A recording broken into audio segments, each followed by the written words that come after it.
Imagine waking up and discovering your country skipped an entire week. You check your calendar, and yesterday was September 2nd, but today, it's September 14th. The days in between? Gone, erased from history. This isn't science fiction. It's a true story, and it happened to millions of people. Let's rewind to the 16th century. For centuries, Europe used the Julian calendar, introduced by Julius Caesar. But there was a problem: the Julian calendar miscalculated the length of the year by about 11 minutes. It doesn't sound like much, but over centuries, those minutes added up. By the 1500s, the calendar was out of sync with the seasons by 10 whole days. Religious holidays drifted, farmers struggled to predict planting times, and confusion grew. Enter Pope Gregory XIII. In 1582, he introduced the Gregorian calendar, a new system designed to fix the drift. But here's the twist: to realign the calendar, 10 days had to be erased. In countries that adopted the reform, October 4th was followed immediately by October 15th. The days in between simply vanished. Imagine the confusion. People went to bed on Thursday and woke up on Friday, except Friday was actually 10 days later. Some worried they'd lost wages or missed birthdays. Others feared the world was ending.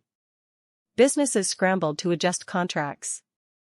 Even the church had to explain why saints' feast days had disappeared. Not everyone switched right away.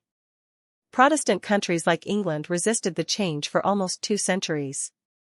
By 1752, England finally adopted the Gregorian calendar, but now, 11 days had to be skipped. The famous phrase, "Give us back our 11 days," echoed through the streets. Some believed the government had stolen time from their lives. There were rumors of riots, though historians debate how widespread the unrest really was. Amid the confusion, hidden heroes emerged. Clerks, teachers, and priests worked tirelessly to help people understand the new system. They explained the changes, recalculated birthdays, and reassured communities that time hadn't been stolen, it had simply been corrected. The calendar reform wasn't just a technical fix. It was a quiet upheaval that touched every corner of society. Farmers, merchants, and families had to adapt. Contracts were rewritten, holidays rescheduled, and traditions adjusted. It was a moment when the abstract concept of time became deeply personal. Today, we rarely think about the days that vanished. But the story of history's lost weeks reminds us how fragile our sense of time can be. Behind every calendar, there's a tale of human ingenuity and the resilience of ordinary people facing extraordinary change. So next time you glance at your calendar, remember, there are days you'll never see, weeks that vanished, and stories worth knowing. Follow Lorelight for more stories worth knowing.